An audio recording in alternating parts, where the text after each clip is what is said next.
tadi dikatakan sebetulnya bagaimana kemudian menjaga mental ini juga sangat penting begitu bagi masyarakat. Jangan mudah percaya terhadap informasi-informasi yang bisa dibilang mungkin perlu adanya konfirmasi begitu. Salah satunya mungkin kalau kemarin ada informasi bahwa ada positif di daerah tertentu dan jadi panik ya, warga daerah tertentu kan jadi meresahkan masyarakat dan masyarakat jadi ikut panik begitu ya.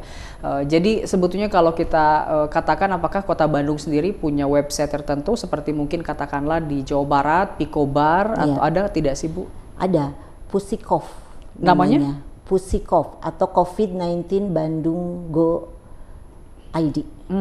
Pusikov. Ya, betul. Itu laman website atau apa Bu? Website. Jadi itu dari Diskominfo, itu adalah resmi dari Kota Bandung. Pemerintah Kota Bandung. Betul. Kalau saya tidak salah covid19.bandung.go.id. Di sanalah informasi-informasi resmi terkait masalah berapa kasus yang ada. Kemudian, di Kota Bandung. Betul, di Kota Bandung. Di sana juga ada untuk menilai diri sendiri. Jadi kalau self assessment gitu. Jadi kita masuk ke sana, kemudian kita kemana itu difilter. Apakah kita dari negara yang mana, ataukah kita habis dari yang mana gitu. Apa yang harus dilakukan. Di sana semuanya ada, termasuk informasi-informasi yang tentunya lebih bisa dipercaya gitu. Oke, jadi sekali lagi bisa di Pusikov ya? Iya, betul. Nah, itu informasi yang diinformasikan apa saja Bu di websitenya mungkin? Ya, dari mulai informasi-informasi tentang penyakitnya, kemudian data yang ada di Kota Bandung.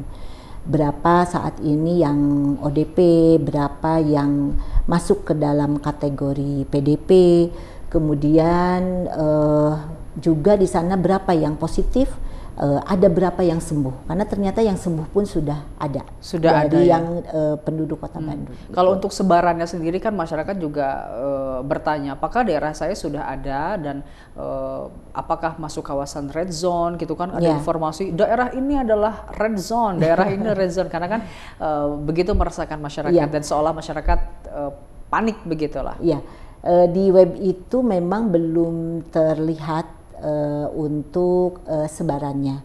Jadi istilah red zone ini juga istilah dari mana ya? Rasanya sih di berbagai buku pedoman unofficial juga gitu betul. Ya? Itu tidak resmi, mungkin disampaikan untuk beberapa daerah yang harus waspada. Tapi yang pasti adalah bahwa di Kota Bandung memang betul ada yang positif. Artinya kita peningkatan kewaspadaan tetap harus kita jaga, artinya yang tadi physical distancing dan sebagainya harus dilaksanakan. Kemudian yang juga jangan patah semangat adalah yang sembuh pun ada gitu. Yang sembuh pun ada. Betul gitu. Ya? Dan semuanya untuk yang data Kota Bandung ada di sana, bisa kita lihat. Oke. Nah kan ada beberapa masyarakat juga yang resah karena memang harus pergi ke rumah sakit gitu. Tapi lagi-lagi misalkan salah satu rumah sakitnya adalah salah satu rujukan COVID-19. Apa yang memang perlu dilakukan kalau kita mau datang ke rumah sakit tersebut? Ya, kalau misalnya kita punya keluhan ya, artinya kita sakit yang lain, misalnya kebetulan rumah sakitnya di rumah sakit ini gitu ya, nggak perlu ragu sebetulnya, karena rumah sakit sendiri untuk area yang merawat COVID itu adalah adanya di ruang isolasi. Artinya tidak bergabung di mana saja, itu tidak. Tetap saja kita sama halnya dengan kita datang ke tempat atau fasilitas umum lainnya. Kita tetap harus menjaga tangan kita untuk selalu tetap bersih ya. Jadi sesering mungkin mencuci tangan, jangan semua dipegang, semua kena apalagi ke daerah muka gitu. Jadi artinya kalau misalkan memang sakit, misalkan patah kaki ya daripada justru lebih parah gitu ya karena takut COVID-19, ya memang harus dilakukan, harus datang ke rumah sakit gitu ya. Jadi ini juga hal yang penting bahwa kalau memang masyarakat membutuhkan pelayanan ke rumah sakit ataupun ke puskesmas, klinik ataupun rumah sakit, nggak perlu berbondong-bondong. Biasanya kan yang sakitnya satu, yang datangnya se-RT gitu. Nah, yang seperti itu juga hal yang bisa dihindari. Untuk kasus gawat darurat memang harus segera, tapi kalau untuk kasus lain, misalnya, aduh ini jerawatan, bisalah nanti saja dulu, ya, gitu sampai mereda dulu istilahnya. Ya, karena kita kan beresiko juga ya keluar ya dari rumah yang tangan kita ini nggak pernah tahu seperti apa. Oke. Jadi memang sebetulnya kita juga istilahnya bisa mawas diri saja. Betul. Kan istilahnya pemerintah juga sudah mengatakan social distancing gitu ataupun physical distancing. Nah, artinya berarti memang kita harus melakukan distancing ya, harus melakukan jaga jarak begitu istilahnya. Betul. Nah, ada beberapa informasi juga yang beredar ke masyarakat terkait dengan red zone tadi, berarti memang tidak ada officialnya dari Kemenkes terkait dengan red zone. Tidak ada, tapi mungkin pengistilahan red zone ini adalah kewaspadaan. Seperti di Kota Bandung sudah ada yang positif, tentunya kita harus lebih waspada karena mungkin agak berbeda dengan di daerah pegunungan atau pulau yang terpisah gitu ya. Bagaimana Kota Bandung ini begitu mudahnya diakses dari manapun gitu, dan ini masih ada akses, potensi untuk penyebaran juga masih tetap ada. Jadi tetap kita panik tidak, tapi waspada saja yang perlu kita lakukan. Oke. Kalau kita melihat, Bu Rosya melihat angka data dari pada saat kita diinstruksikan untuk melakukan social distancing atau kurang lebih 1 minggu lebih ini, angkanya seperti apa untuk kasus positif COVID-19 di Bandung?